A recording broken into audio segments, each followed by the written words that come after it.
Hi viewers, welcome to my channel. ఈరోజు మన ఛానల్లో నేను చికెన్ ఫ్రై చూపించబోతున్నానండి. ఆ చికెన్ ఫ్రై మేము 90స్లో చేసేవాళ్ళమండి. 1990స్లో అలా చేసేవాళ్ళము. ఆ టైప్ చేసి చూపిస్తున్నాను అనమాట. ఈరోజు చేద్దామనుకున్నాను. నేను మీకు కూడా షేర్ చేద్దామని చేస్తున్నాను. ఈ వీడియో స్కిప్ చేయకుండా చూడండి. దీనికోసం మసాలా ఈ పౌడర్ తయారు చేసుకోవాలండి. ఆ పౌడర్ కూడా చూసేద్దాం మనము. నేను చేస్తున్న 25 డేస్ కుకింగ్ ఛాలెంజ్లో ఇది 14వ రోజు అండి. చికెన్ ఫ్రై చేస్తున్నాను. ఈ పొడితోని చాలా టేస్ట్ వస్తుందండి. ఎక్కడ ఏ రెస్టారెంట్లో కూడా మనకి ఈ టైప్ చికెన్ ఫ్రై అయితే దొరకదు. ఇక ప్రాసెస్లోకి వెళ్దామండి. ఈ పొడి ఎలా తయారు చేయాలో ఫస్ట్ చూపిస్తాను, చూడండి. ఈ చికెన్ ఫ్రై కోసము మసాలా పౌడర్ తయారు చేసుకుంటున్నాం కదండి. దీనికోసం ప్యాన్ పెట్టుకున్నాను. 2 స్పూన్ల ధనియాలు వేస్తున్నాను. 2-3 కూడా వేస్తున్నానండి. నేను ఎక్కువే చేస్తున్నాను. చికెన్ సరిపడా కాకుండా కొద్దిగా ఎక్కువనే చేస్తున్నాను. మళ్ళీ మిగిలిన నేను వేరే కర్రీస్ కానీ లేకపోతే మళ్ళీ ఇంకోసారి చికెన్ ఫ్రై చేసుకున్నా వేసుకోవచ్చని ఎక్కువే చేస్తున్నాను. ధనియాలు కొద్దిగా వేగాక జీలకర్ర కూడా ఒక 2 స్పూన్స్ వేసుకుంటున్నానండి.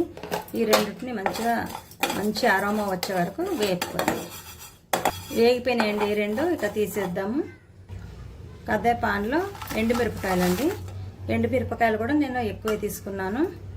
నేను చేసేది 1/2 kg ఎక్కువే తీసుకున్నాను. కొంచెం వేపాలి, ఎక్కువ కాదు. కొద్దిగా మనకు మిక్సీలో నలిగేటట్టు ఉండాలి. కొంచెం డబ్బాలు ఉంటే మెత్తగా ఉంటాయి కదండి, ఆ కొంచెం అవి కరకరలాడేటట్టు అవ్వాలి. అందుకని ఆ కొంచెం అయ్యే వరకు వేపుకోవాలి. మన డబ్బాలో ఉంటే కొంచెం మెత్తగా అయిపోయినాయి చూడండి. మిరపకాయలు ఇలా గలగల అనే వరకు వేపుకోవాలండి. ఇంకా ఇవి కూడా తీసేద్దాము. నేను మిరపకాయలు కూడా ఎక్కువనే వేసుకున్నానండి. మళ్ళీ మిగిలితే వేరే వాడుకోవచ్చు అనేసి ఒక చిన్న కొబ్బరి ముక్క తీసుకున్నానండి. ఎక్కువ కాదు, చిన్నది తీసుకున్నాను. జస్ట్ కొంచెం లైట్గా వేపుతాను. కొద్దిగా జీడిపప్పు, ఇది కూడా జస్ట్ లైట్గా వేపాలి. ఈ జీడిపప్పు ఇది పౌడర్ అవ్వడం కోసం అండి. మెత్తగా ఉంది, నేను ఫ్రిడ్జ్లోంచి తీసాను. మెత్తగా ఉంది. కొంచెం వెచ్చగా అవుతే చాలు, పొడి అవుతుంది మనకు. ఏం వేగక్కర్లేదండి. ఇంకా తీసేద్దాము. నేను 90స్లో ఇలా చేసేవాళ్ళం అండి. అప్పుడు చికెన్ ఫ్రై ఇలాగే చేసుకునేవాళ్ళం. చాలా టేస్ట్గా ఉంటుంది.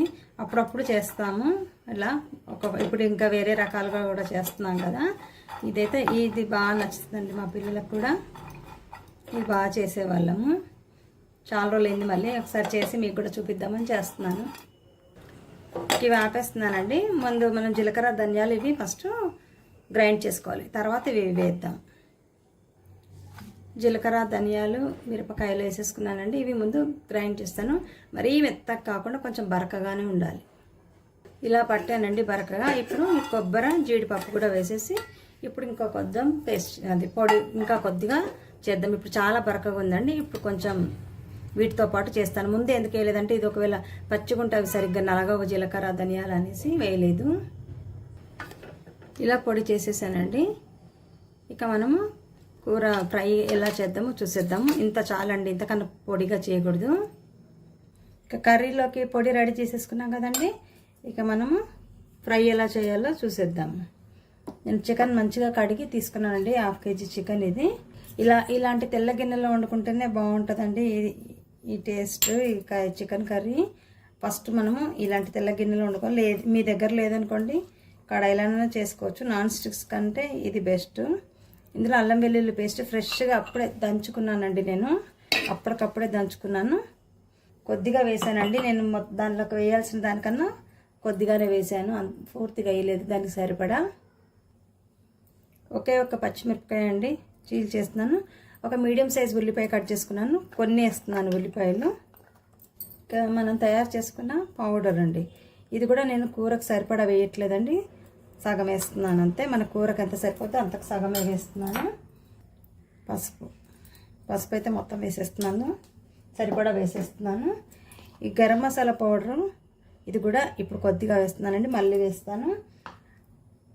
ఆ గరం మసాలా కూడా మనం కావాలంటే ఆ పౌడర్లోనే పేస్ట్ చేసుకోవచ్చండి. నా దగ్గర పొడి రెడీ ఉందని నేను ఇంకా అది వేసేసాను. ఇంకా ఉప్పు వేస్తున్నానండి.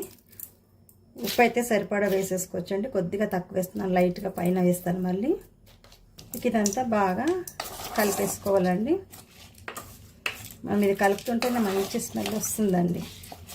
ధనియాలు ఇవన్నీ ఫ్రెష్గా ఇప్పుడే పౌడర్ చేసాం కదా, అల్లం వెల్లుల్లి ఇవన్నీ మంచి స్మెల్ వస్తుంది. ఇలా అంతా కలిపేసి ఒక్క 10 నిమిషాలు పక్కన ఉంచుకోవాలండి. ఒక 10 నిమిషాలు, ఇంకా మనకు అది కూడా టైం లేదంటే ఒక 5 నిమిషాలన్నా పక్కన ఉంచుకుంటే ఇది ముక్కలకు కొంచెం పట్టుకుంటుంది అన్నమాట. ఈ మసాలా అంతా కొంచెం మారినేట్ అయినట్టు అవుతుంది. ఒక 10 నిమిషాలు. మరి మామూలుగా అయితే మనం ఒక అరగంట కూడా పెడతాం కదా, దీనికి అక్కర్లేదండి ఈ టైప్ చేయడానికి. ఆయిల్ కూడా కొద్దిగానే వేస్తున్నానండి, ఎక్కువ వేయట్లేదు నేను. ఈ టైపు చికెన్ ఫ్రై అయితే మనకి ఏ రెస్టారెంట్లో కూడా దొరకదండి. ఆ రెస్టారెంట్లో చేసే పద్ధతి వేరేది, ఇది ఖచ్చితంగా హోమ్ మేడే, ఇంట్లోనే చేయగలిగిన ఫ్రై అండి ఇది. ఒక 10 నిమిషాలు ఇలా పక్కన ఉంచేస్తానండి. 15 నిమిషాల వరకు అయిందండి. ఇక నేను స్టవ్ పైన పెట్టేశాను. ఇంకా మనకు దీనికై ఇంకా ఏమి చేయాల్సిన పని ఏం లేదండి. మీడియం ఫ్లేమ్ పెట్టేసుకొని మూత పెట్టేసేయాలి మనము. ఇందులో వాటర్ ఆవిరి వస్తుంది కదండి, ఆ ఆవిరికి కొద్దిగా ఉడుకుతుంది. అవి వచ్చే వరకు మనము అలాగే ఉంచాలి. ఇంకా మనం ఇంకేం కలిపే పని అయితే లేదు. ఇప్పుడైతే ఇలా పెట్టేసి ఉంచేద్దాము. నేను తర్వాత మళ్ళీ మీకు చూపిస్తాను, కొద్దిగా ఉడకడం స్టార్ట్ అయ్యాక చూపిస్తాను. వాటర్ అంతా ఉడికిపోయినాయండి, ఉడికిపోయి జస్ట్ కొద్దిగానే ఉంది. ఇంకా ఈ టైంలో మనము స్టవ్ ఆపేసి తీసేద్దాం. స్టవ్ పైన కడాయి పెట్టుకొని ఆయిల్ వేసానండి. ఆయిల్ వేడాక మనం సగం ఉల్లిపాయలు ముందు అందులో కలిపాం కదండి, ఇంకా సగం ఉన్నాయిగా మిగతావి ఇందులో వేసేసుకుంటాం. అలాగే కొద్దిగా అల్లం వెల్లుల్లి పేస్ట్ ఇందాక నేను కొద్దిగానే వేసానండి దాంట్లో. ఈ అల్లం వెల్లుల్లి పేస్ట్ కొద్దిగా వేగనివ్వాలి. ఉల్లిపాయలు వేగినా వేగకపోయినా మనకు మళ్ళీ ఫ్రైతో వేగిపోతాయండి. అల్లం వెల్లుల్లి కొద్దిగా వేగనిద్దాము, కొంచెం మంచి స్మెల్ వస్తుంది. కొద్దిగా వేగినాయండి. ఇప్పుడు మనము ఉడికించుకున్న చికెన్ అంతా దీంట్లోకి వేసేసుకోవాలి. ఇదంతా మంచిగా కలపాలండి. ఇప్పుడు వేగనియ్యాలి. ఇప్పుడు మనకు వాటర్ ఏం రావు కదా, ఇంకా మూత ఏం పెట్టకుండా మనము వేపుకోవాలి. మధ్య మధ్యలో తిప్పుతూనే ఉండాలండి, మంచి కలర్ మారే వరకు వేపాలి. అప్పుడు మసాలాలన్నీ సగమే వేసాను కదండి, మనం ఇది పూర్తిగా ఇంకా వేగుతుంది అన్నప్పటికీ అప్పుడు వేయాలి. ఇప్పుడు ఇలాగే ఫ్రై అవ్వనివ్వాలి. సాల్ట్ ఏమన్నా టేస్ట్ చూడాలనుకుంటే ఇప్పుడు చూసేయచ్చండి. నాకైతే సరిపోయింది, నేను చూసేసాను. మధ్య మధ్యలో ఇలా తిప్పుతూనే ఉండాలి.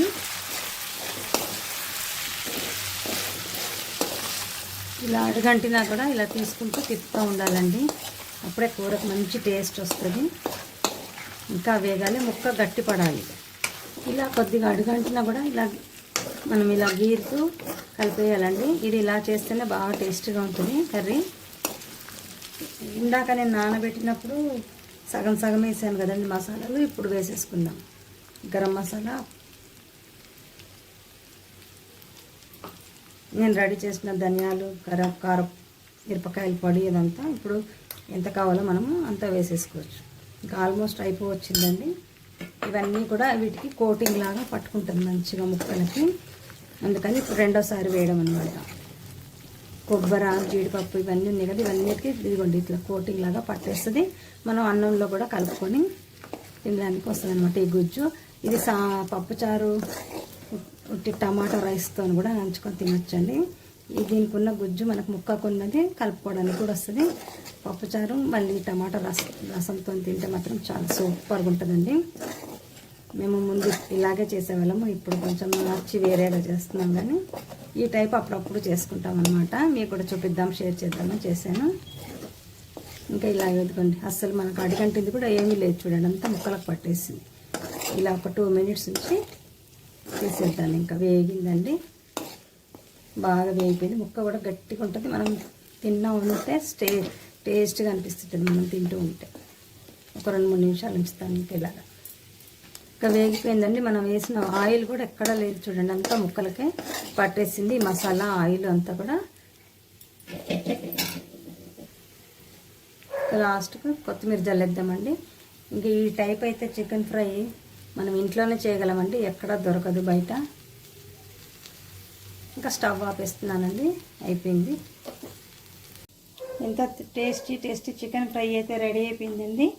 ఇదంతా ఇలా ముక్కలకు ఈ మసాలా అండి పొడి ఇదంతా మనం కలుపుకోవడానికి వస్తుంది మంచిగా, చాలా టేస్టీగా ఉంటుందండి. ఇలాంటి చికెన్ ఫ్రై మాత్రం మనం ఇంట్లోనే చేసుకోగలమండి, బయట అయితే మనకు ఎక్కడా దొరకదు.